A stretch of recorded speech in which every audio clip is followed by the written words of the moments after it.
קונים כרטיסים ב-1,000, ב-2,000, ב-3,000, ב-4,000 דולר כרטיס, ואת הביטוח זה עניין צדדי בשבילהם. וחלקם גם לא עושים ביטוח.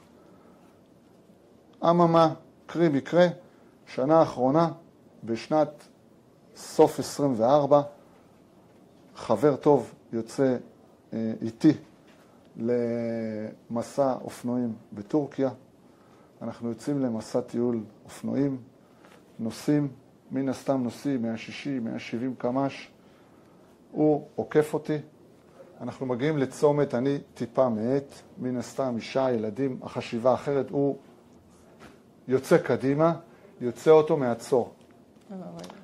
אני בולם, מחליק, הוא סוטה לנתיב הנגדי, נכנס במשאית חזיתי. לבוא לתאר איך הוא היה נראה אחר כך, השם יעזור. שום עצם לא נשארה במקום. נכנסתי למקרה. זה היה בהתחלה החל מטיפול רפואי.